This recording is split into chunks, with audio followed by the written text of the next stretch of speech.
Hello and welcome back to another episode of FPL Journey to 10K, the series in which my co-host here, Matt, helps us to understand what it takes to be a top 10K finishing manager, telling us about his strategies, his advice to help us get there as well as him. And what makes Matt qualified? Well, let me tell you, he's played this game for 8 seasons, finished in the top 10K 6 times, and going into this season was ranked as the fifth best player on the planet.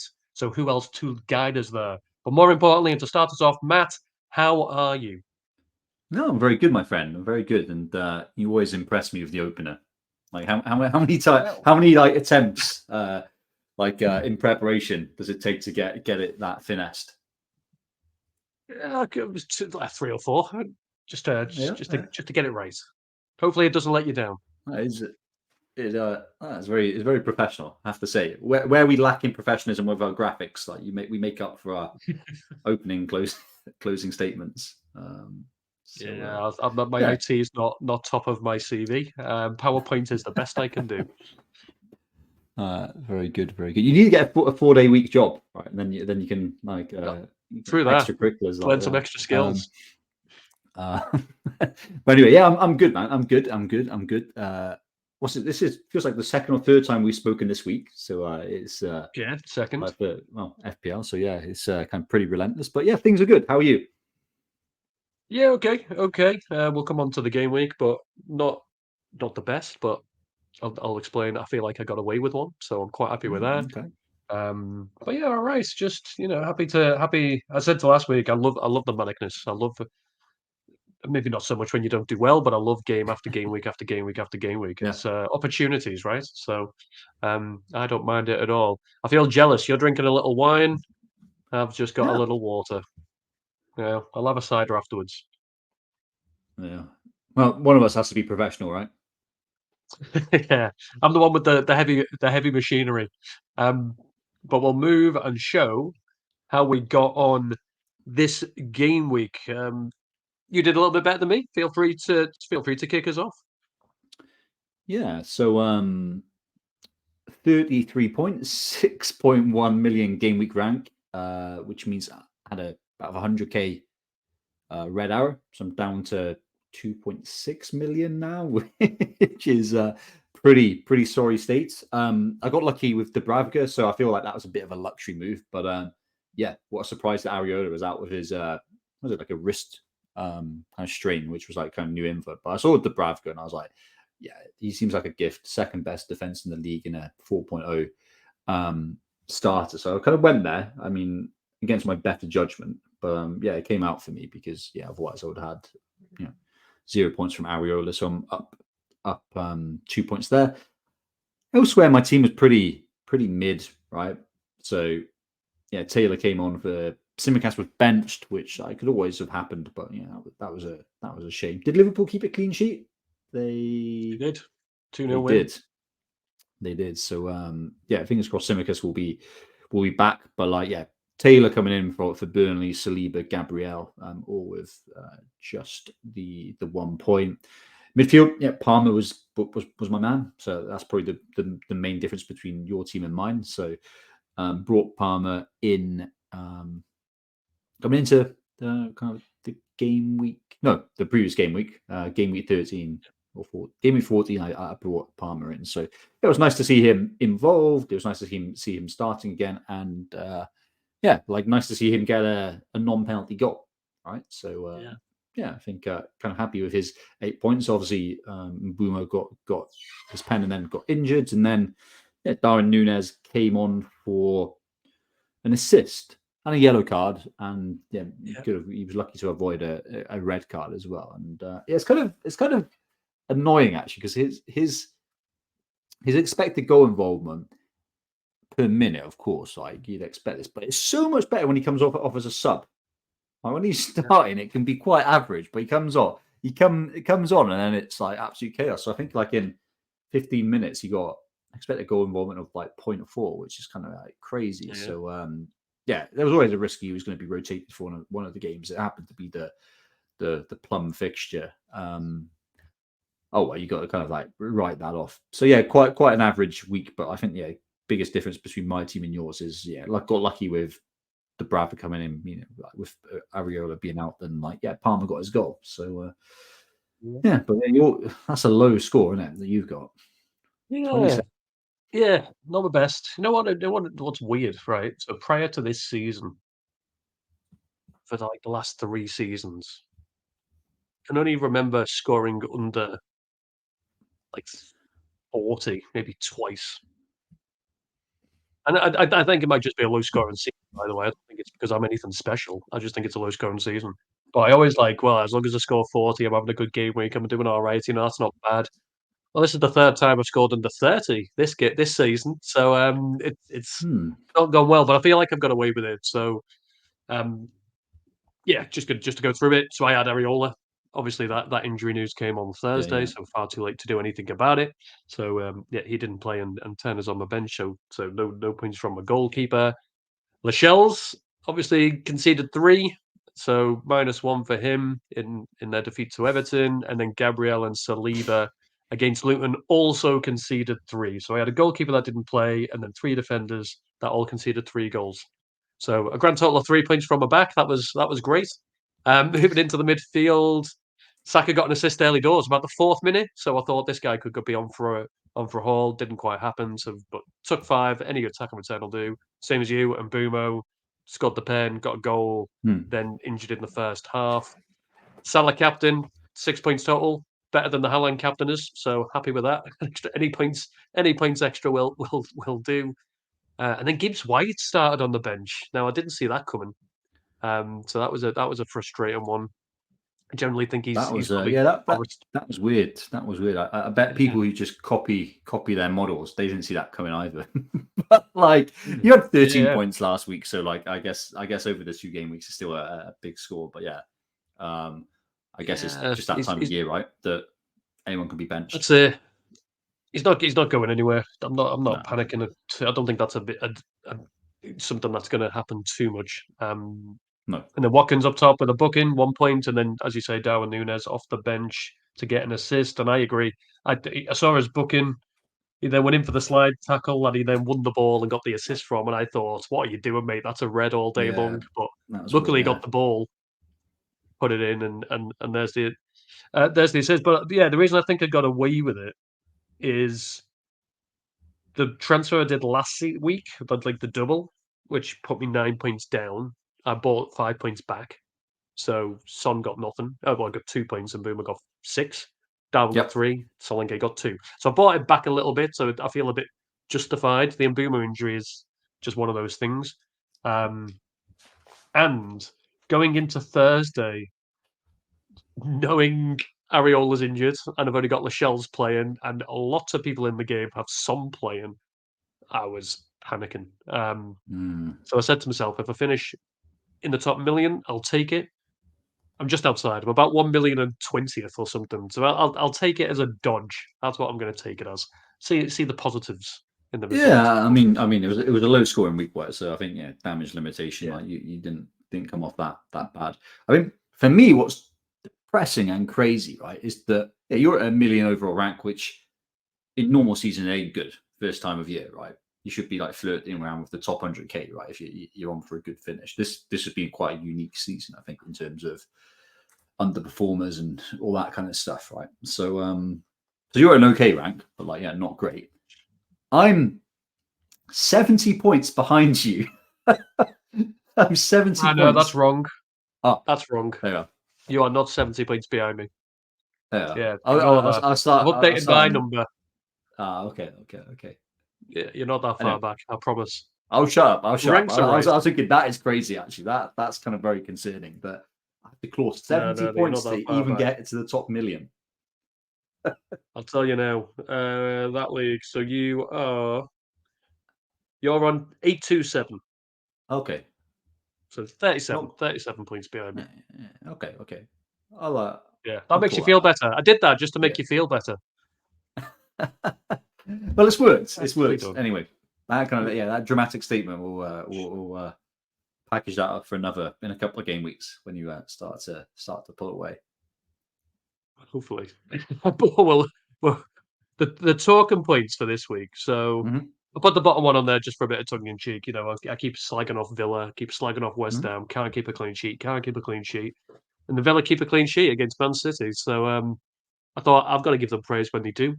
But the real thing this week that were worth looking at. So rotations made their mark. A lot of rotations in teams in starting players. Yeah. But I think the big thing is, including me and you, a lot of people have some fresh injury concerns. Yeah, I mean, Yeah, what you're looking at? What you're looking at with her? I'll do it in order, mate. I love that you've got. I know a lot of effort goes into this slide, so I'll go.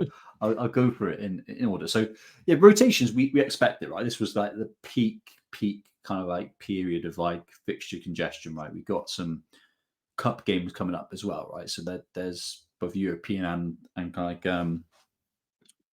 is it FA Cup? No, it's not FA Cup. League Cup fixtures are coming up as Allen well, Cup, right? yeah. So yeah, it was always gonna happen. What I would say actually though is some people may look at rotation and think, I need to fatten out my bench. I need a thick bench. However, I don't think that's the case. And like I've always played with quite a light bench. And I think a lot of top players do as well. Because when you think about it, actually, a lot of the players that didn't start, they've come on for a couple of minutes anyway. Or your starters who didn't start, they come on for like 20 minutes, right? So there's not many players that just kind of stay off. And then also the players that you're bringing in off your bench, they're not scoring massive points today. They're not coming off 15 pointers unless you get lucky. They're 1 or 2 points. So I think there's kind of rotation. You just got to accept and ride it. And rather than fattening out your bench, I would make what's a higher priority is bringing in players that are nailed to start and nailed to try and like get as close to 90 minutes as possible, right? So yeah, that's my take there, is that it was always going to happen, but I still don't think spending money and distributing funds to your bench is a good tactic. I'll give you an example. One of the people, the person who's leading one of my mini leagues, had Matty Cash. He had Simicast. Yeah. Neither of them played any minutes. So second on the bench, Scott McTominay coming onto the pitch. Yeah, well, that's just kind of random, isn't it? You can't really plan for that. you can't really plan for that. So, but McTominay, well, come on, just McTominay, because he'll be on some of the graphs later. But he's only like 4.8, 4.9 million, cheap option for the bench. Is that kind of how you play it? You look at it like who's starting, as long as they're starting, even if it's just ticking over 2 points. That's your bench. It's hard to predict these guys as well, right? So Taylor came on for lots of people for 13 points last week, didn't he? For kind of Burnley, albeit he was playing against Sheffield United, just the easiest fixture, but no one was expecting that return. So I've traditionally gone for the cheapest nailed on starters. I might have one player who's a little bit better, maybe a 4.5 defender who can rotate for some of the dodgier fixtures, but I'm a big fan of bench fodder who start. I'm kind of quite comfortable to have one person on my bench who just doesn't play at all, like someone who's got a loan move kind of elsewhere. But like, well,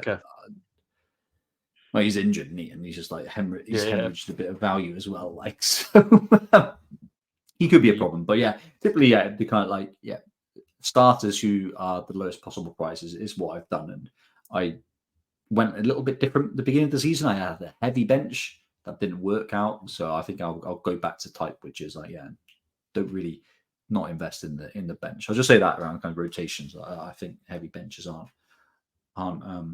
for me. Injury concerns. So Areola, wow, that was it could have been worse though. I think until Trippier had like his brain farts, right? And like, you texted me, Trippier's given 2 assists, and I was like, oh, that's classic. But like, obviously, the assists were passes to the other team. He's done it a few times, Mike. He did it against Bournemouth as well. He just like passed it to, I think he passed it to Solanke and like Semenyo, right, against Bournemouth. So he's got a bit of like history for doing this. But Dubravka was on for 11 points until like Trippier done that. He was getting a few saves. On. So people got Dubravka. They were 2 points up, which is like pretty lucky. So like Areola, I think. If you got Areola and your bench fodder, if you got Turner, who's been dropped now like for like 5 game weeks, that's not a great place. The shells, I'm sure, will be fine. Mbeumo's out for a while, isn't he? I think that's been confirmed by Frank, and then Son, I think, is being confirmed that it was just like a knock. Yeah. So he'll be back, I think. So yeah, I think out of those ones, I think Areola and Mbeumo are the ones that are kind of problems. Yeah. I've got some breaking news from the pressers today. So just kind of from what the managers were saying, Is this a leak? Is Mbeumo's this a leak, by the way? We'll try and get some followers. it's Is this a definitely reveal? Exclusive reveal? it's Yeah. it's a leak. It's a leak to those that don't look at BBC News. That's what it's a leak. A leak. A leak for other news providers are available. But Mbeumo is definitely going to miss the weekend. Then Yeah. he's got Villa. Then he's got a blank. So yeah, I think Mbeumo makes sense to potentially sell. Villa's a good fixture for Lascelles is a dead Mbeumo, though. leg. Which one? Villa would be a good fixture for Mbeumo, just like it was a good fixture for Son. Because of that high line. Yeah. Okay, but he's. But yeah, as you said, He might be back for that. he's got one game in three game weeks, right? Yeah. Lascelles is a dead leg. Howard's said it isn't serious. So again, I think he'll probably be back. He's coming back to a Tottenham fixture anyway, Tottenham away, which isn't the best, but he'll be back. Areola's wrist. So Moyes basically said he was the first presser, and he basically said he remains a doubt. They'll test him on Sunday. So if he does miss another game week, it's probably the last game week he's going to miss. He'll be back the one after. He's not playing, is he? The risk with Areola is if Fabianski, because he's a fine enough replacement, right? Is that he keeps a clean sheet, which will be the first one in ages since probably like game week 3, right, for West Ham in the Premier League. Is that and he gets dropped, but he ain't starting, is he? He ain't starting this game. No, which means I'm going to get forced. Luckily, I've got 2 transfers, so I'm going to get forced into a few moves. And then Son, if it was sore, it'll be assessed. So Son's playing. Let's make no doubt about that. Who needs a goalkeeper though as well? Anyway, like we're going into game week. Is it game week 16 now? 16 coming up. Yeah. I've got 27 points for my goalkeepers this year. 0 clean sheets. So who needs a goalkeeper anyway? I think for you should probably make the move because you got 2 free transfers. But like for anyone who's stressing, just run with it. You're not losing much ground. Like if you were prioritizing getting rid of an injured Mbeumo versus an injured Areola, go for the injured Mbeumo. Who cares? Like if you lose 1 or 2 points from a goalkeeper transfer. Yeah. But if you've got 2, do both. That'd be your advice. Team dependent, team dependent. But I think it's been like goalkeepers has been tough. I mean, you had one with Turner, didn't you? I think you picked. So I'm not even convinced I had a return from any goalkeeper. I sold Pickford, and then he's decided to keep 3 clean sheets since I sold him. I had Onana up until about the day before the game week 1, and then he kept a clean sheet or a couple. Especially recently, 4 clean sheet. I saw Harry Maguire got Player of the Month due to the clean sheets. I'm not convinced any return from a goalkeeper. I mean, that's where our biases come in, right? Because actually, some of the Manchester United defenders have probably been quite good picks on wild cards for game week 10 because they had like nice fixtures, but everyone was saying, hey, they're just like a no-go. They've been grinding out a few results, albeit they've been kind of lucky, I think, when it comes to XG, but they've been okay. But like, we haven't had much luck. But like, we picked Pickford for a reason and kept him because Everton's fixtures were great, but their stats were really good as well. They were like looking like a top 10 team, and they continued that way, right? So these things they do average. There is some method to the madness when we talk about stuff like these kinds of underlying stats over the long term. They do even themselves out. You put the last one here, which Villa kept a clean sheet. So I'm guessing you're not planning to get in Martinez, but I'm definitely not. But Villa, you've probably seen like online, like the Alex Ferguson interview for the first game week was going around when it was like, oh, what teams impressed you? And he said Villa, despite them losing 5-1 to Newcastle. So yeah, he was kind of right, and I think we kind of said it was a bit of a game state kind of thing, right? That they were playing well, but it was just like random bad goals that were being given up. But yeah, I think the Villa's defense ain't ahead bad. of 2 points ahead of City, 2 points of Liverpool. No, I mean, they're looking good. I mean, a kind of tool that I really like looking at. I'm looking at it now. I'm looking at my bookmarks on X, and there's an account FPL Chase that I really like. Something that they publish, which is like the team XG on a rolling basis. So over multiple game weeks, like every kind of like month, what's their rolling 12 game average of expected goals and expected goals conceded, and then the expected goals difference. And there's a really good tool, I think, to just like hone in on underlying data, who's a good team and who's a bad team. And yeah, as of like November 2023, Villa's expected goals conceded was not bad. It was 1.3 per game, which is 1, 2, 3, 4, 5, 6, 7. Yeah, joint sixth best. So it's not a bad defense, not great. Yeah. Like the best ones are Arsenal, City, Newcastle, which we'd expect, and then Liverpool, and then Everton. Right, so Everton's up there. So There you like, go. yeah, like Branthwaite is probably like he's a bit of a He's doing well. enabler, right? Yeah. He's got a decent price. Well, we're gonna touch on defenders, so I'll move the screen on. But just in case anybody is wondering, I've looked back through the most points I've had for a goalkeeper this season is 3. So no returns from the goalkeepers at all so far. Fixture ticker, defense-wise. So a few of Yes. the injuries look to be in and around the defense. Then there's also people that might be looking at the likes of Simicast, not guaranteed minutes. Obviously didn't get a single minute this week. Same as Matty Cash, didn't get a single Yep. minute this game week either. So yeah, there's potentially some movement needed in the defense department. So here's the ticker. Anybody jumping out at you? Um, mm, mm, mm, mm, mm. Well, Chelsea the best on the ticker, which makes like a hell of a lot of sense. I think that kind of fits in with who I would think have got the best like medium to long run fixture run. Some like real nice fixtures there as well. Sheffield United at home in game week 17. I think the Chelsea attack is hotter than the Chelsea's defense, right? And I'm going to look at those tables from FPL Chase again, and like non-penalty XG, Chelsea is second at the moment behind Liverpool, which I think is accurate. And then Chelsea are they're on par with like Villa, so they're like the 6th best defense. So yeah, an okay defense, but not kind of great. I think Colwill for me would be the pick, because I think he's played vast majority of games. There's been some risk of rotation with Cucurella, but I think he's probably his price point. You can run that risk, I think. So Colwill I think is a good bet from Chelsea. Reece James, I'd go there just around fixture congestion and like his fitness. Thiago Silva I think is a bit too expensive and like offers no attacking threat.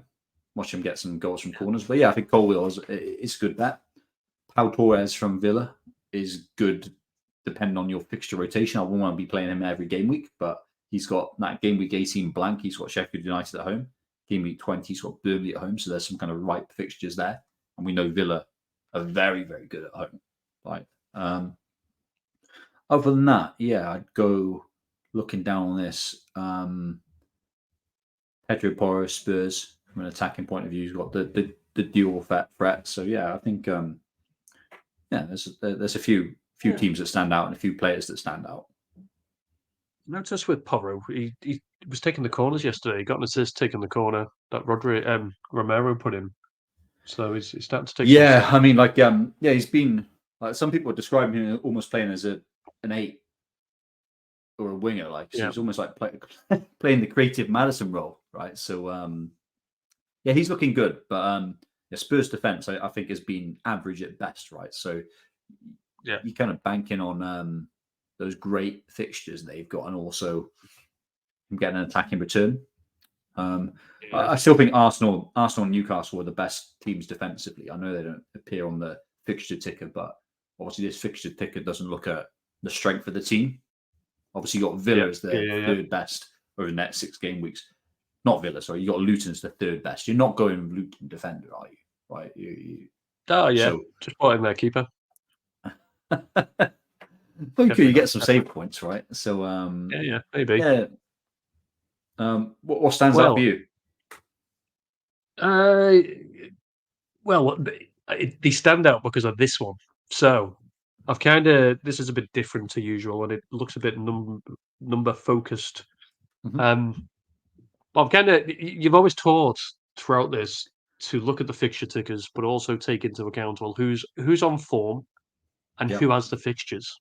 So on the bottom right of this screen, for anybody watching, you can see the data. For anybody listening, I've basically put a little box that talks about the players that are on form and also have on the fixture ticker for defence. And there's 3 players that come in. So there's Alexander-Arnold, 8 million, played for Liverpool, who were 7th on the ticker. Pedro Porro, who you mentioned, is on there. Spurs are 8th on the ticker. And then Pinnock, Brentford are 9th on the ticker. Now, that interests me because they've got a blank in game week 18. But yeah, so they're the 3 on form and also have the ticker. Does that mean that they're the 3 you'd go at? No, Porro stands out there. Yeah. Pinnock, not well. Pinnock would be interesting if Brentford didn't have that blank, but they have the blank, right? So I think every game counts at this time of the season, right? So I think you don't want to be down one game, and then Trent, I think he's very expensive and he's very difficult to get to. Yeah, 8 million. The Liverpool defense has been better than I expected, though. Has been expected. Yeah, I'd wait as a Liverpool fan. I'd wait until Alisson's back in net, which should be the game week after this one. But then the game weeks are Man United and Arsenal, so they don't start picture-wise. And also, like, what you got here, you got a table of the form of expected FPL points since game week 10, so the last 6 or so game weeks. That is a reflection of fixtures. And Liverpool have had like the easiest run of fixtures. Yeah. That's soon changing. I'm glad. Yeah, well, I'm glad you said that, because if I jump over to the next screen, it's predicted points. And I've kept the table up in the top. So Trent, expected points over the next 6 is number 1. So he should get the most points according to Fixer's algorithms. Pedro Porro's 3rd, which again another standout. And then Pinnock's down in 13th because he gets that blank. He's got a 20.1 in terms of expected points. I imagine if he didn't have that blank, he'd probably be on this list in the top 10. But I've kind of noted Trippier as well, and I'll just go back to the fixture ticker. Newcastle aren't on it. Yep. But I've made a note, the 16th on the fixture ticker, so from a defensive point of view, terrible. But game week 17 to 19, Fulham at home, Luton away, Forest at home. Is it worth it for 3 game weeks? Yeah, reason they're not looking good is they've got City and Liverpool in 20 and 21. So anyone who has those in a 6 game week span is going to look bad. So I think it always comes with a health warning, doesn't it? It's when you're going to play these players, and are you comfortable, right? So I think, likewise, if someone has Luton and Sheffield United in a 6-week game span, they're going to be near the top in it. So I think these things are really, they can be quite swingy based on those extremes. So the Trippier is still a good option, right? Yeah, he is, and according to back to the expected figures, he's 2nd on this list. Something that I think is worth noting, which we were having a bit of a chat about before we started this, is over the last 6 game weeks, just the comparison between Trippier and Pedro Porro, just in case anybody finds it interesting. I kind of note that Pedro Porro is massively underperforming his stats, so he's 13 points behind where the data would expect him to be. Yeah. Trippier's also behind. Not quite as much, but he's behind by He's behind by 10. Yeah. Over the last 6 game weeks, expected goals for Trippier 0.22, expected for Pedro Porro 0.55, expected assists for Trippier 1.91, for Pedro Porro 2.08. So he's had better underlying stats, and he's now got easier fixtures, and he's £1.7 million cheaper. Who's the better pick for the next 6 game weeks?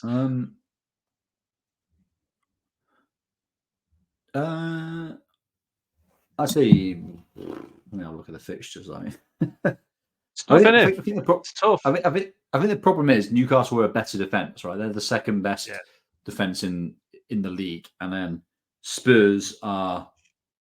Wow. Okay. So I'm looking at this. Like, you should follow the account if you don't like FPL Chase, right? These tables are useful. Spurs are the 5th worst defense on like rolling XG conceded, right? So we spoke about that, like the philosophy of Ange and its attacking and whatnot. That comes across in the data, right? So their rolling 12 game average of expected goals conceded is 1.6. Newcastle's is 1. Right, so that's quite a big difference, right? Over like you expect over a six game week span, Newcastle to have 2, maybe 3 extra clean sheets, right? So depends on kind of like, and that's your bread and butter when it comes to a defender, right? I think is you want to get the clean sheets, and anything on top of that is then is gravy, right? That's that's your bonus on top of it. So I'd still think Trippier just, especially if you have a decent bench in game week 20 and game week 21. I mean, you can see it for yourself, right? If you ignored those 2 game weeks there, Trippier's looking great the next 4. I'd go Trippier just, but like Pedro Porro is a good option for his price for sure, right? So, and he's looking better and better actually each game. Depends on price point. Yeah. You can get there, absolutely. And then Chelsea, interestingly, apart from Thiago Silva at the bottom there, Chelsea, who have the best fixtures, don't appear on the ticker. None of their players are. I think it's expected minutes. I think it's a combination of them being an okay but not great defense, and they have okay but not great fixtures.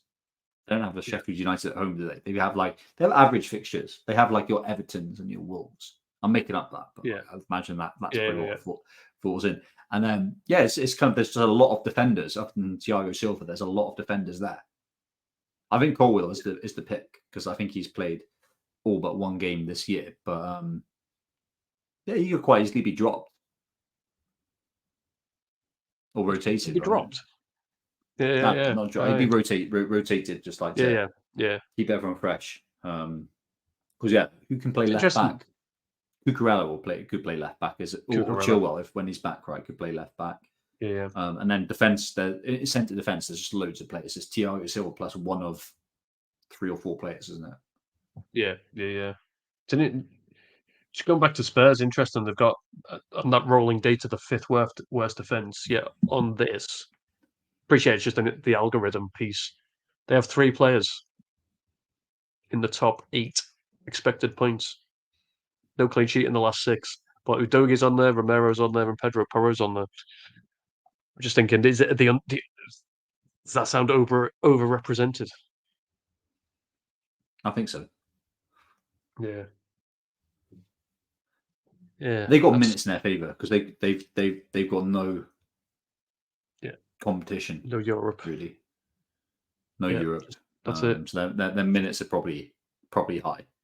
But I would favour Pedro Porro aside because like the attacking threat. Like if you're looking at a centre back versus a centre back, I'd favour a Villa centre back. But like, Pau Torres is there, right beneath Romero. So, going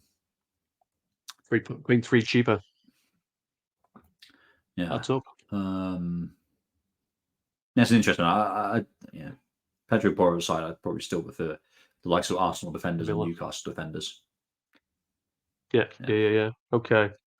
Well, we'll come on to it in a bit. My other thoughts. But it's a luxury anyway, right? With all the injuries, right? I think if you're making defender moves,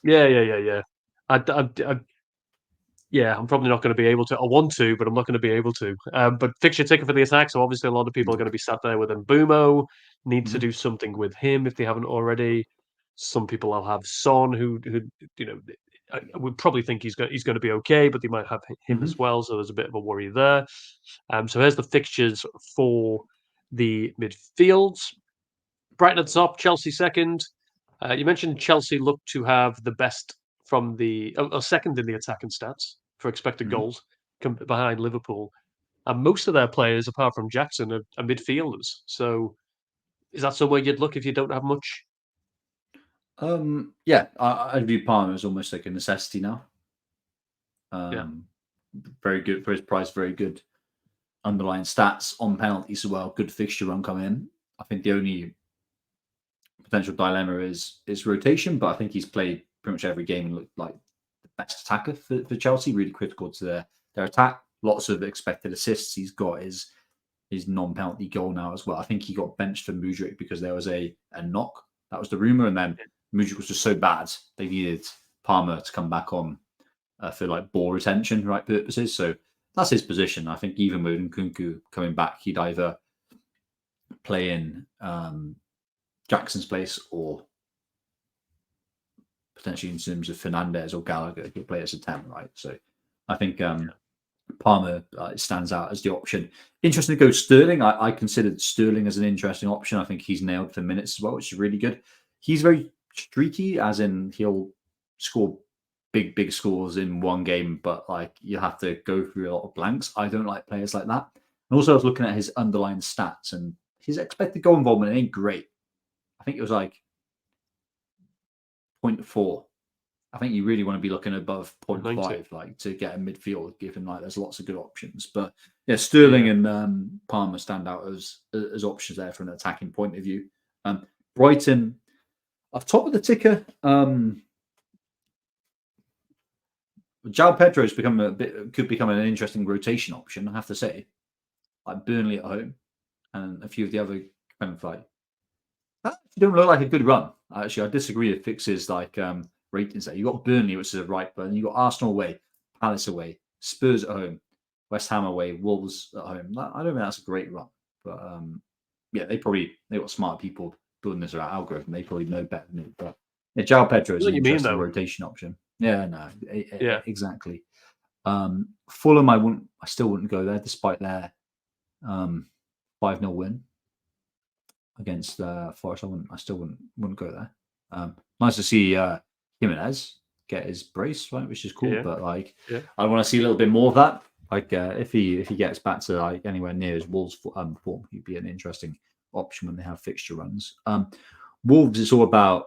Yeah, there's two people really. It's Cunha and Huang, right? So Huang, Yeah.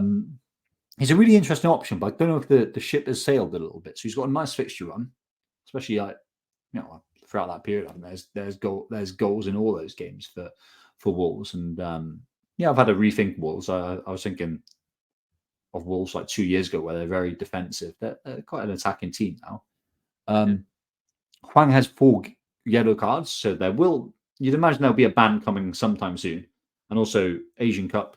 He'll be missing a game week 20 or 21, right? Maybe both of them, right? So it's just that kind of risk, I think, is the caveat with Huang. But yeah, he's looking good on penalties, nailed, and just generally looking good. Yeah, Villa, Watkins is the man, isn't he? Really. So I'm happy I've kept him, especially for the prime fixtures in game week 18 and 20 when they're playing Sheffield United and Burnley at home. And he can get like a return against any team. I don't know. Would you double up on a Villa attack? I don't think I would. Personally, no. I don't think there's No. anybody. I know Diaby gets some goal like points, and Bailey gets some points, but I'm never. I've never like Diaby's been benched, Bailey's been benched. I don't think they're guaranteed the minutes. So other than maybe John McGinn, who obviously isn't known for his goal scoring ability. I know he does get the odd goal. Don't be wrong, but no, I think Watkins for me and Watkins is enough. Yeah, I agree. Well, there's a bit of rotation as well, right? Diaby's been benched occasionally. Bailey, Yeah. it looks like is his position now as a front two, but like yeah, they can rotate. So I think it's Watkins and all go home really.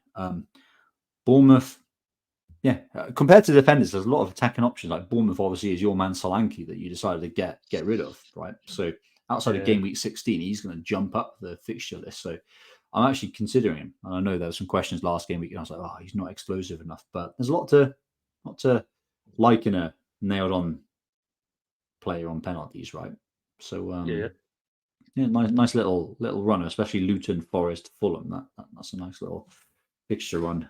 West Ham are next on the fixture ticker, so mixed fixtures, but they've got some okay home games. I would like to have brought in Bowen. We'll talk about our teams and like options and whatnot. I made my move. I kind of wish I went Bowen, who I think is a better option than who I brought in. I think I just rushed that a little bit. So Bowen's going to get a few returns in that run for sure. So he's cool. Forest mixed fixtures, but okay. So like Gibbs White, I think you got to kind of stick there. Newcastle have a nice run over the next 4 game weeks, and then it gets tough. But like I think Isak and Gordon like still good options. Like I missed Man United as well, but I think he'll like Bruno Fernandes will be an option. I think I'm not going to go McTominay, but like I think Bruno Fernandes is an option to He's coming take up. away. Yeah, Fernandes is on the stats still, but it's interesting to hear how talk about Newcastle and saying that they haven't got the options attacking wise with the injuries they've got. So playing the same players time and time again. They've got AC Milan coming up, obviously a must-win game in the Champions League. They've got Chelsea in the League Cup, and then playing the same players in the league as well. So they looked leggy versus Everton. But how do you view it? Would you bring in? You mentioned before about potentially bringing in Trippier as an option. Do you trust them despite Howe's comments and the fixture runs or the fixture congestion, should I say? Well, there's a real difference between home and away games for Newcastle. I think you can kind of like say that. Like home, they're looking pretty awesome. There's 2 good ones in the next 4: Forest and Fulham at home, right? Which looking pretty strong. I think the fixture congestion. I think they'll write off that League Cup game with Chelsea. That's what I'd be predicting. I haven't seen their legginess, right? Because like they're in peak fixture congestion now, and that's why I got rid of Gordon for Eze, because I was looking at the fixture like, wow, they're going to be tired. But they pulled out a couple of performances as well, right? So it seems like every 2 games in 3 they'll be great, and then 1 game they'll be looking a little bit leggy. They got good players. Like their midfield is good, right? With Bruno and Joel Linton, it's looking. So I think they'll still do good. I mean, Isak is back now. So when I got rid of Gordon, it was just Gordon playing, and that was an issue because he was the only point of threat. But with Almiron, Isak, and Gordon, I think that's enough to threaten teams, right? So they'll get some goals in the next 4 for sure. I think to summarize, there's lots of interesting options in attack. Actually, that's where it gets interesting now. Defense less so. I've done the same, but in terms of pulling together the midfielders that are in form. Again, we won't spend loads of time on it. I think you mentioned Palmer's pretty much an essential. Well, Chelsea are second on the ticket in terms of the data. He's the 5th best performing midfielder of the last 6 game weeks. So he looks to be, if you haven't got him, one to potentially go at. He's just gone up in price. He was 5.3, gone up overnight to 5.4. But interestingly, something that I noticed: Brighton's top of the ticker, and they've scored in every single game this season. So they've got goal scorers. Yet none of their players appear in the last 6 game weeks are in the top 10 for performers. Is it too much spread around, maybe with Brighton, or again there's a lot of rotation? No, simple as it. Yeah, it's both of those, right? It's like kind of spread out, and then there's rotation. Yeah. And then no Arsenal. Now you go on, sorry. No, I think it's just that with kind of Brighton, which is like we don't have the certainty, right, with the players there. I think it's simple as that. The Arsenal piece. Now you've mentioned this a few times. Arsenal are top of the league. They've just scored 4 against granted against Luton, but Luton at home are decent. Get none of their players. Like you'd think Saka, for example, would be in the top 10 performers, but he isn't. And you've kind of touched on this. Like they don't look at it from an attacking point of view. But they're looking better now. They got when they have Jesus, Martinelli, Saka, and Odegaard as a front four, they're looking better. So they're looking better against Luton as well. So that was the first game in weeks and weeks and weeks that they've all played together, right? So I think it could change. But I feel bitter, but like, yeah, I made a call game week 8 to go Darwin over Saka, and that's cost me points, right? So I regret it, of course. But like, Saka's underlying stats have been bad the week, so he's been quite lucky. He's got a return in like every game bar 1 or 2, right? So he's been very consistent, but he's been lucky. But I think, yeah, that's probably been down to personnel. Really, I think they'll look a little bit better. But I still think there's better options than Arsenal midfielders. If you ask me, would I go? And if you ask me, would I go Bowen or Saka? I think it'd be a coin toss. Really would. All right. Okay. Okay. But you mentioned Bruno a minute ago. Well, he's on the list. He's 8th. McTominay's 9th, by the way, just in case that interests you. But they're 9th on the fixture ticker as well, so they've got some reasonable fixtures. Bruno's there. Would you bring him back? Yeah. We'll see how things go, but like when it comes to AFCON and the Asian Cup, but like I'd consider Bruno as a Son or Salah replacement for sure. He's always good value. Not McTominay. We'll see. Is he? I think he's the next Frank Lampard. People are saying, isn't with his late runs. 4.9 million, absolute steal. So that's the data. You're then looking at the expected points. As always, I forget to stop the highlighting, so hopefully you don't mind if you're watching that this is in yellow. But Palmer, interestingly, I'm just assuming the algorithm hasn't caught up. Palmer isn't in the top 20 for expected points, despite Chelsea being second top on the fixture ticker and him being one of the best performers in the last 6 weeks. He's not in the top 20 for expected points. Yeah, who knows what they can like. But I reckon it's got a long breed of data, right? So it's got performers from the first half of last season, right? Saka and Odegaard, who haven't performed really properly for at least half a season. You got Foden there, who's been playing. He's been getting minutes, Foden, right? He's been having a really good run of fixtures, but he ain't been getting points. Souček is there.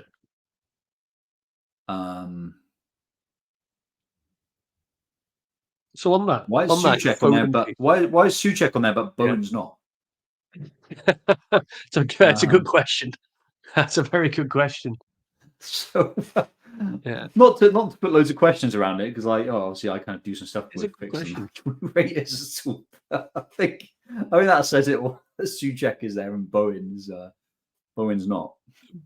Bowen's hidden. Or maybe it still thinks he's injured because he had a flag recently, didn't he? So Maybe, I don't know whether that'd be maybe. I've got to throw a question for Kyrie. Palmer should be on there. Palmer should be on it for sure. Yeah.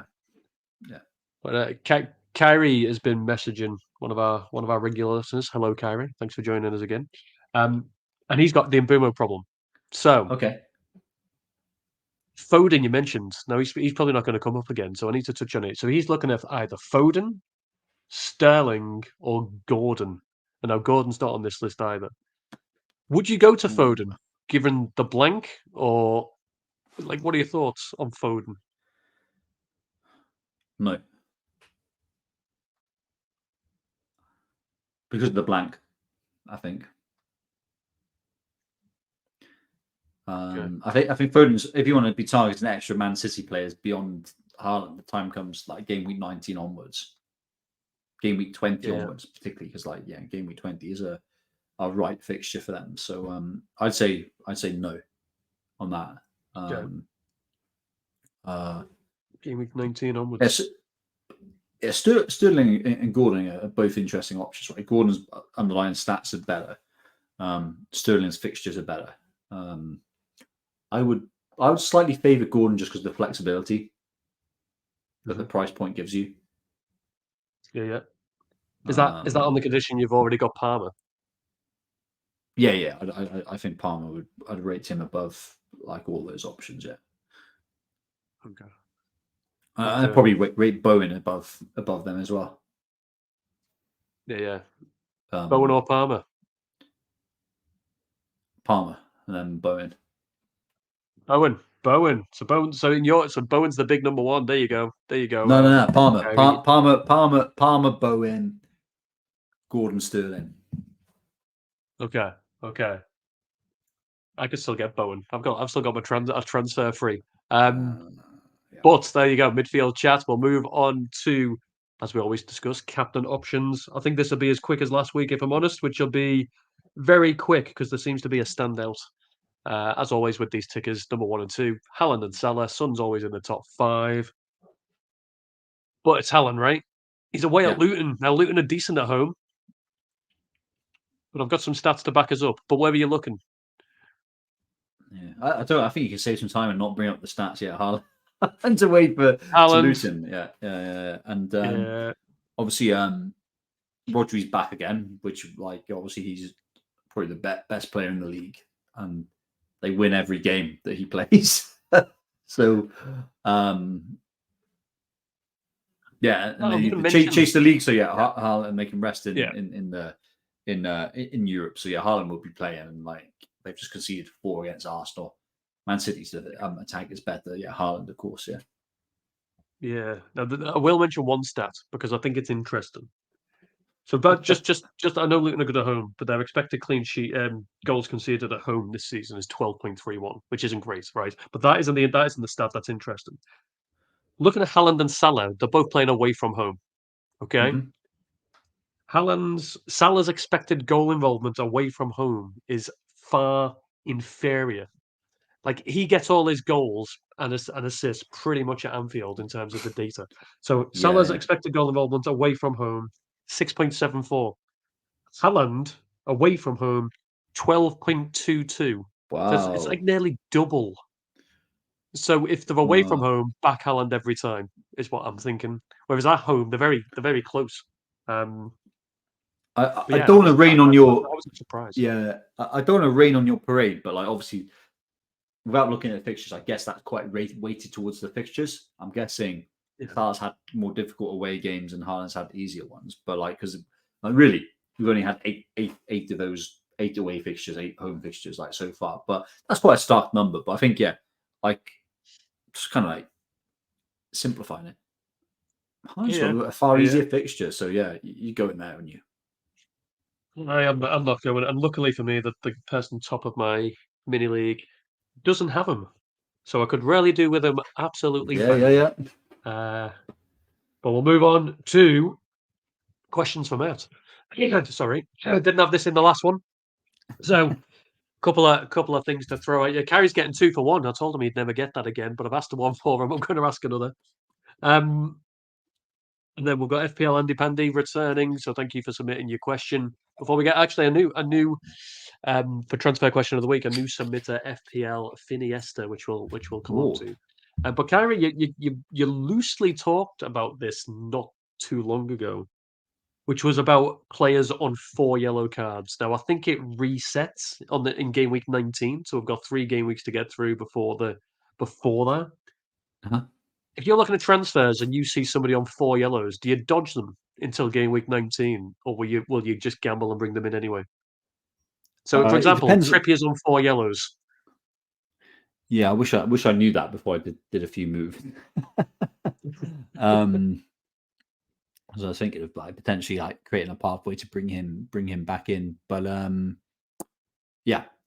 unless there's a huge upsize, I'd be looking to avoid them. So when I was saying midfield options earlier, I was saying I didn't include Juan, who he's definitely an option now, right? And he's got some okay fixtures, but for him, he's 1 yellow card away from a bang, and also he has Asian Cup as well. That kind of just exaggerates that issue that he's going to miss some games. So I'd try and avoid them unless there's a huge upside. Has Trippier got the upside out of interest?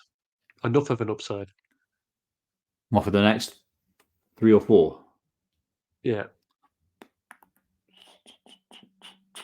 Yeah, maybe. Yeah, I'm considering them as well. But 4 yellow cards scares me. But there you go. Okay, so dodge them unless there's a massive upside. It's probably easier for you to get to him. I have to use 2 free transfers to get that, so it's probably not worth that. But if you can get there in 1, maybe. Yeah, I've got money in the bank. But Andy Pandy, so back on the defence, kind of touched on this already. Didn't touch on Trent too much, despite the fact he's number one for expected, he's number one for form. Liverpool are on the ticket. So he's asking, is Trent a realistic option for you? And is James worth the punt? No and no. No and no. It's just too expensive. Reason, Just too expensive. yeah, with Trent, it's just it's the price point. So we're talking about Trippier, who's 7.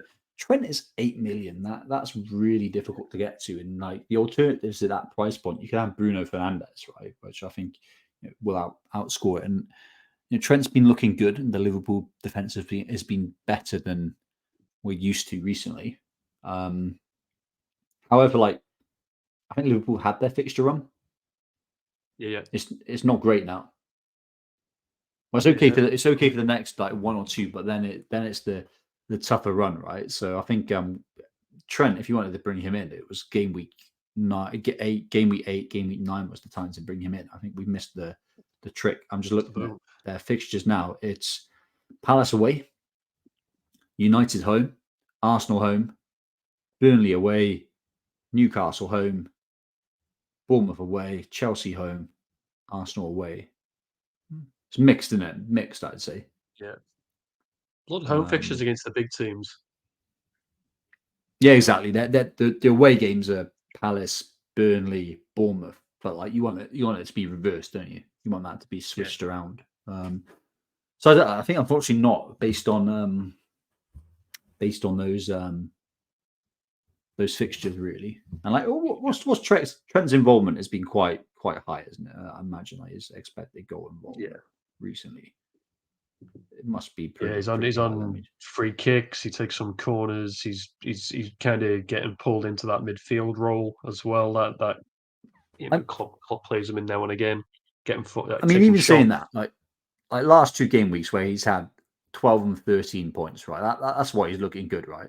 So last couple of games is like 12, 13, 8, 7.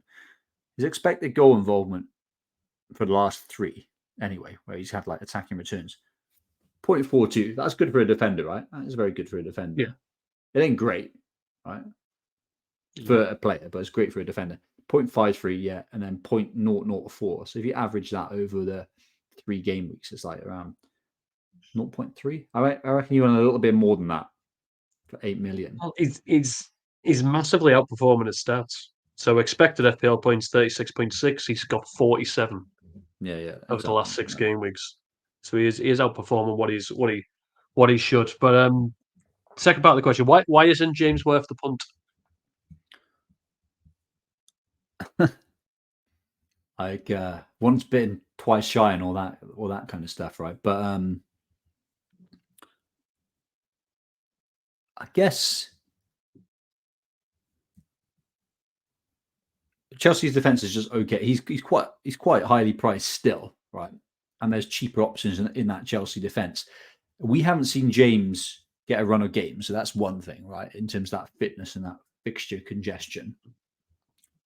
Like, is he nailed to play every game? Will he get subbed really early? Will he get injured? I think you want to see him get a little bit of a run first. And then is he better option than Colwill at the moment? Given we know that Chelsea I'd say they're kind of playing a flat back 4 at the moment, aren't they? They're not really playing with a marauding right back, and that might be because of personnel. But I'd like to see a game from James where he plays 90 minutes and he's like the first game of the season when he was like against Liverpool, when he was in the final third, he was playing winger. You want to see a game like that where he's in those positions. Gusto was playing a little bit more attacking for a few games, but like I think since then, Chelsea the defense has been sitting back a little bit more. So I think you'd want to see. It's too much of a risk for me. I think you'd want to see for now. And the good news is their great fixture is game week 17, so we can wait a week, right? Let's see like what James does this weekend. Is he going to be in the final third, whipping it in? Will he be on set pieces? Will he be super attacking? If he is, hey, I'd be quite interested. But for now, this game week is a bit too much of a risk for me. Plus, I've made my transfer. But like, if you haven't made your transfer, wait the week and let's see what he's doing. Yeah, get that. That's kind of linked to to FPL Finiesta's question. Colwell's involved. In fact, all 4 players you've kind of touched on. I feel like you're leaning towards number 1. But who would you rather have, Bowen and Colwell or Gordon and Porro? Bowen and Porro. If you could like Bowen and Porro. Pick any combo. Oh, that's a tough one. That very. So the mid if it helps, the midfield's coming in this week for Mbeumo, and I'm assuming the defender will come in next week. Oh, okay. Yeah.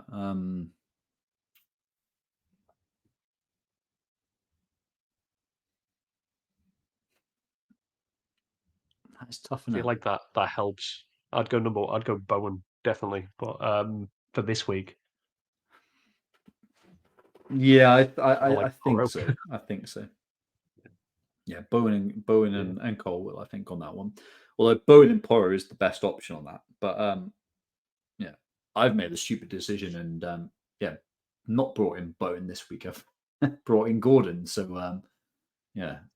But yeah, I think kind of Bowen just because of fixtures and like just a bigger squad and guaranteed to play every game week and on penalties, I think is really, really strong. And Chelsea's defence is better than the Spurs' defence. So you're betting there will Cole play all the game weeks. But yeah, I think Bowen and Cole wins that one. Tough one, but yeah. Not easy. Well, we'll move on to Matt versus Dave. Quick overview of how we got on in game week 15. So a little bit better. We actually both got attacking returns finally, rather than the last couple where I think I got a Jay Rodriguez one midweek, but or last weekend, but yeah, not been much. But Kunafew, an assist, 5 points. Kulusevski got a booking, so down to 1, so 6 points total. I gambled on Gakpo starting, and he did, but didn't deliver, so 2 points for him. But Jesus came flying home for me. Still owned by less than 5% of players, Jesus. But he got a goal and an assist with bonus points, so he got 11. So that took me to 13. So I managed to come out on top, which puts me 5-3 in the lead. And game week 16 pick time. So because it's even, I get to pick first. And I'm picking somebody I've had before. It's not Jesus. On the stats table, midfield data, right? This player was third. Didn't really talk about him, but he's third and he's owned by 3.2% of players. He's also away at Luton, playing for the best attack in the league. So I am going to pick for my first one, Bernardo Silva. Yeah, I was eyeing him up as well. Nice move. There's a few options there. If we're targeting the weakest teams, there's a few options. So I'm looking at Brighton players, Brentford players, City players. I'll look at the Brighton players. And unfortunately, João Pedro his ownership will be pretty high, won't it? It's got to be. Yeah, I'd imagine over 5. Just based on how many owned him off the bat. I might be wrong. Worth checking. I think Adingra even. I'm surprised Doku's ownership is over 5%. That's a bit of a shocker. Otherwise, I'd be all over that. And Foden's 11%. So we've made it tough for ourselves, haven't we? I'm definitely not going Grealish, but yeah, Bernardo Silva, I'd been going him actually. So let me have a look at Brighton. I think I know who I'm going to go for. I'm going to go Pascal Gross. What's he owned by? He is owned by 2.5%. 2.5. Is that top scorer midfielder, is he not? Point wise? Yeah, top scoring player. Full stop. There you go. Yeah. So yeah, Pascal Gross. Okay. Who's been getting? He's been average, but yeah, last 3 games he's been getting some good performances, good stats. So yeah, I'll go Gross. I'm taking a gamble on my second, by the way. Okay. So Silva versus Gross. I'm gonna, for the first time in doing this, pick a defender. I don't feel great about it.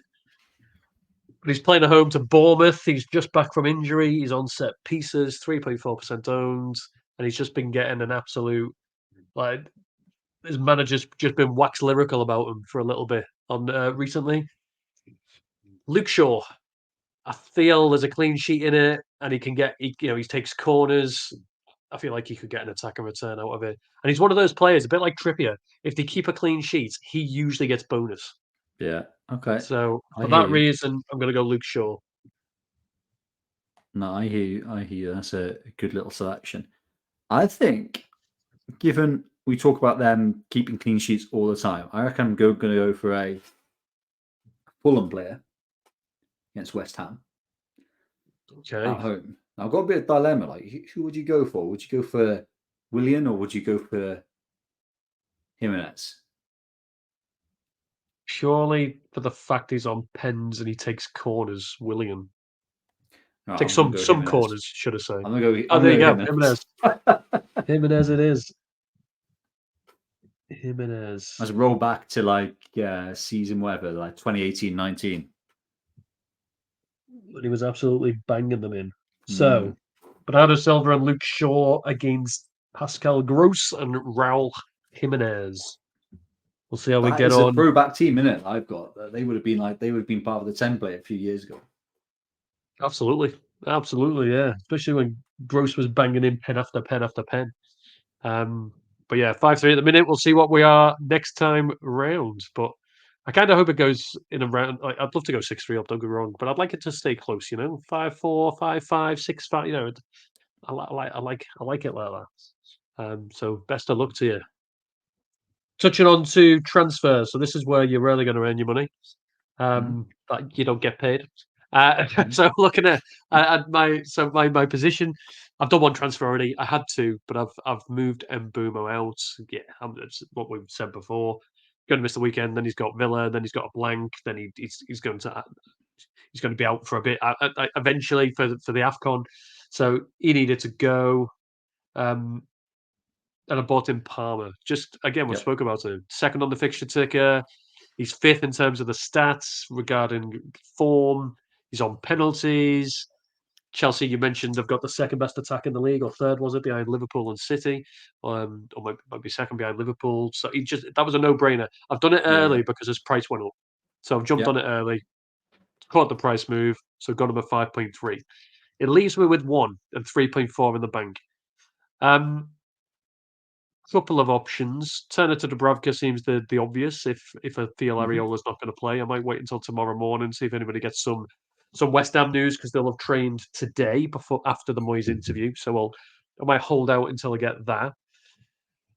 I probably want to get rid of Matty Cash because I'm not convinced he's going to be an option for me in game week 18. I could roll it. I could also quite easily move Chukwuemeka or Gibbs White onto Bowen. I could also quite easily move Cash onto Trippier. Not for the Tottenham fixture. I'll probably give that a week. But there's a lot of options with that money. I'm not too sure where to go. Porro again. Could get Porro in for Cash quite easily. Yeah, it's a bad game week for that though, isn't it? Because like he's playing He's got Newcastle. Yeah. So I'm tempted. If I get the news, Areola will likely play. I'll probably roll it because I think there's better things to be done with 2 transfers in game week 17. If I get the news Areola's probably not going to play, I'll do the keeper move because I like Areola and Dubravka anyway with their switches for the foreseeable. Agree. Probably where I'd stack rank your stuff is probably Dubravka in,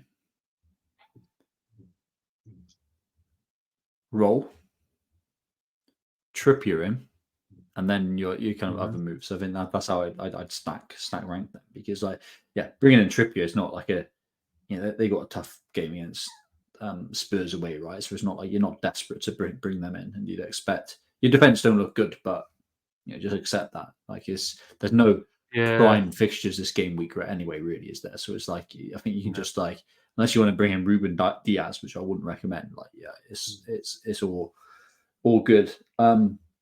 It's a shame they don't have the all-out attack chip, right? That kind of like well, because when you mentioned bringing in Bowen for Chukwuemeka, I think that would have been cool.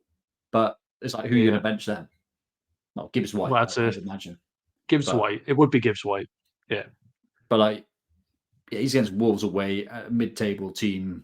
Forest are a lower mid-table team. He's on penalties. There's small returns that you're getting there, right? So I think it's the Bravka as your second. The Palmer move really good. I think agree with that for your team. That was the best move. And then after that it's probably the Bravka, like you said. Agree. Yeah. I do like the idea of bringing in Bowen for this week, because obviously they're playing. Who are they playing? They've got a nice fixture, I believe. I can't for the life of me think who it is. Fulham, playing Fulham away. So I don't mind the idea of it, but Fulham have kept a few clean sheets, in all fairness. Yeah, Leno heroics in it, but yeah, I think it's marginal at best. Given we're seeing as well, like there's a lot like fixture congestion. That's when injuries come in, when players are overplayed, right? So you kind of want that flexibility, right? So I think if Ariel is fit, I'd just keep it. If not, I'd bring in Dubravka. Agree with your moves there. That's where I'm at. Okay. Mm-hmm. Let's talk about yours. Yeah, so I brought in my team, Dubravka, Tsimikas, Saliba, Gabriel, Gordon, who's a new addition, Palmer, Son, Salah, Watkins, Darwin, and Haaland. Captain, I think like the Liverpool players there, triple Liverpool, Tsimikas and Darwin, I'm very hopeful and confident they'll play, given that they got benched midweek. What do you think as a Liverpool fan? Surely Tsimikas, he's the favoured person playing at left back now. Yeah, he definitely is. Yeah, he's definitely Robertson's agree. understudy. I think in games where I'd say teams in which we dominate the ball, he'll play, but then you'd expect us to dominate the ball against Sheffield United midweek, and he played Gomez. But I think I don't see he played 5 in a row in quick succession, and I think Gomez is needed because Matip is injured long term as well. So he's got Gomez. So Konate will probably be a regular starter in that centre midfield defence now. But then Gomez, he's covering 2 positions essentially, so you don't want to play him and get him injured. Exactly. Right? So Tsimikas will play, which is cool. So I think my team is looking all right. And Palace, can I say it? Palace are regressing a lot. Actually, I think Palace are looking pretty poor. To be honest, like gone are the time when everyone wants to bring in. Who's that defender that was scoring? It wasn't. Who's the other centre back? It's Anderson. Anderson, yeah. He's gone quiet all of a sudden. But I think Liverpool. I'm kind of happy to have double Liverpool attack and Tsimikas. I think we'll play. Obviously, I went Mbeumo to Gordon. 2 reasons why I did that, and I'm kind of regretting already. So it was a late night transfer last night. Games just finished. I saw the price change is going to make. I never normally move early, but I was like, I kind of want Gordon. I'll do it because he's rising in price. I was in bed just watching. Have you seen the documentary on Disney, the Brawn GP team? Yeah. So I'm an F1 fan, so I was watching that, and like I was like, going to bed now. I was like, okay, I'll come to bed now in a second. I'll just make a fantasy move. So I wasn't really thinking it through, and I went Gordon because the price is a lot cheaper than Bowen. I could afford Bowen, but the price was a lot cheaper, and that gives me flexibility. So I can do lots of stuff now. Right, I've got a lot of money in the bank, so I think I've got like almost 2 million in the bank. So I can do a lot of things. I can move defenders to almost anyone. I can do a lot. I can change Chukwuemeka to people. So like that flexibility gives me let's just do that as a positive. And then I was thinking to myself, like a fundamental rule of fantasy is like don't double down on mistakes. So getting rid of Gordon was a Yeah. mistake. And like, I had a few debate with people whether that was a bad decision at the time. It wasn't, but it was a luxury move that I was Yeah. punished for. So yeah, Gordon was a good player, so I was happy I got him in early, but like gutted I got rid of him a little bit too early before he got his horse. He's doing good. He's doing good. But I was thinking that don't be stubborn. Bring Gordon back in. Like he's punished you, but don't be stubborn. Just bring him back at a higher price and bring him in. So I was thinking that as a fundamental to FPL play, but then yeah, I kind of didn't really think, oh, Bowen is a better option until we were speaking now and like looking at the fixtures and whatnot. So I'm cool. I think Gordon could be an option. I think Bowen will outscore him. Really, it'll depend on what happens in subsequent weeks now when I've got a little bit of more money to spend. I could change cash to lots of players, but yeah, I kind of regret it already. But like, yeah, Gordon is a solid player. Not expecting much of Spurs away, but then he has a couple of like nice home fixtures. So yeah, I'm kind of cool. Like Newcastle were a better team by quite some margin compared to West Ham, right? So yeah, Gordon's back in. He's a steal at his price point. I think he'll have to play until Callum Wilson's back. He'll have to play, and he's looking fit though, isn't he? As well, like when he's closing down teams, he's looking like he's got a lot of energy, right? Yeah, he does. He gets quite a few chances doing it. Pressure So, and but it looks like Isak will be, if Callum Wilson comes back, it'll be a rotation with Isak initially, and then out of the wingers, it'll probably be Almiron who gets dropped. Like so, Gordon's looking quite fundamental. So that's why I had him in my team until game week 13. So yeah, he's back in. I think Bowen. Like let's hope Bowen doesn't punish me. But I made that move a bit like it was a bit of a spur of the moment one, but I finally got a price rise, which is good, which I've missed. Right, quarter. So you I've caught made it. profit. And some people live it. So I think the Gordon move, I'm probably only down 0.4 million now. Oh, that's right. Easy money. No, weirdly you say it. It's like because I've been thinking about that. Eze money, yeah. Yeah, Eze. Because I've been thinking, have I made a mistake? I mean, I sold Son the money basically, but I'm like, I've still got that money. I've got 3 point something million in the bank. That could move me from potential. Depending on what else I do, I could very easily get from Gibbs White to Son. I might need to do one or two, one other transfer. So I might have to do like Solanke to go back to Solanke from Darwin Núñez. That But I could was do really that. bad. Gibbs, That was a bad move, wasn't it? That was a bad move. In hindsight. Yeah, do you know what? I'm not overly punished yet. I've not been over. I'm 4 points down on the transfers, so I've not been overly punished yet. Is the point? But I could get back to him quite easily eventually. So it's just interesting what you say about not doubling down on your mistakes. So Son's in my thoughts. Not this week against Newcastle. I'm not bringing him back in. But well, the thing with Son, like, he's got a nice little run now, but he's going to miss 2 game weeks in game week 21, right? 22. Either game week 20, 21, or 22. He's going to miss 2 game weeks there. So it's like you're going to spend a lot of transfers moving around. So you have to be happy with the kind of wider team. But exactly. So, yeah, we'll I mean, he's not banging it at the moment, right? But I think there's always the threat. Yeah.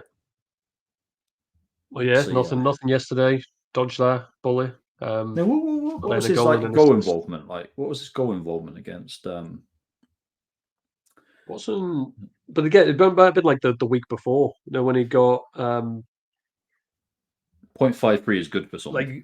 Like 3 offside. I don't know, not the City one, sorry. But when he got 3 offside goals. Yeah, that was Villa. So Villa, he had he was 0.7 expected goal involvement, excluding those offside goals, of course. So they're not counting that. And then against West Ham, his expected goal involvement was 0.53, which for Son is okay because he overperforms his stats. So yeah, he'll bang sometime soon. And I've said it a few times. They just haven't had a penalty as well. I mean, he'll take the penalty. Yeah, and that really does skew things. Like Salah and Haaland would be looking a lot more mids if they hadn't had 2-3 penalties Yeah. each, right? So it really does skew it. So yeah, I think that was in a good way for you. I think it was, in hindsight, not a great move of how things are developing now, but you haven't been punished yet. So Not yet. That's it. Yet is the word. So we'll see. We'll see what we'll see. We've got this game week to get through before I have to consider Son. So yeah, I won't rush it. But that brings us to the end. Yeah. I think we had a lag there, so yeah, sorry for your awkward silence. Yeah, I was going to say, yeah, don't rush it. Don't do what I did with Gordon last night. But I'm happy having Gordon. He's a nailed on attacker for a very good team in Newcastle, who are maybe a little bit leggy, but he's got some good home fixtures coming up. So reversed my mistake. Yeah, fingers crossed. Yeah. Bowen stays quiet. Yeah. I also fingers crossed there's a non-Bowen owner and there's quite a few out there. So no offense to you, but I hope he does absolutely nothing. This is the part where I usually say about hitting the like button, hitting the subscribe button. We are on 245 subscribers, so we're only 5 off to 250. So so if you are listening, you're not subscribed, please hit it, get us to that 250. Hopefully by the next time we record, that'd be cool. You should do a LinkedIn post. Look how you do a LinkedIn post. LinkedIn. You got a big network there. I could LinkedIn it. I could do that. About doing my own thing. I'll give away where I'm working. I'm trying not to do that. But yeah, so yeah, if you haven't, please do click the like button and the subscribe button. If we can get to 250 by next time we record, that'd be great. So yeah, appreciate your support. Hopefully you've enjoyed what we've done, and it'll just help other people find us too. But back to you, Matt. Hopefully, best of luck for the game week coming. Hopefully we both see green arrows, get ourselves flying up those ranks, and that'll bring with it the look I feel we both deserve. I think so. I'm gonna tweet you with your luck later today, just to see how you're doing versus me. See who's more unlucky. I think it might be you, actually, because you've been playing. That'd be cool. Very well, actually. But yeah, what's the net? Have we got another midweek game week coming up, or is it back to Europe weekends? Back to Europe. So weekend and then weekend only. So we'll pick back up. I think we're both busy Tuesday, which is our usual recording day, but potentially another day. It's then, I should say. It's also then my wife's birthday on Wednesday. So we'll probably look at me at Monday or Thursday from my side. So I'll let you decide between, or Friday, potentially again. But we'll look forward to speaking to you on Monday, then. Off camera. Yeah, Monday it is. Straight back into it prior to the game week. Relentless. No, Monday would be cool. And then Tuesday as well. Why not? Yeah, well, let's just do 3 episodes a week. But no, yeah, Monday would be cool. But no, thanks for joining us as always. Best of luck, and yeah, I'll catch you with you next week. Thank you, the listener, for joining us as well. Wishing you all the best too, unless you're a Bowen owner, and then I wish you a red arrow. But still join us next week, and we'll catch you then. All the best to you.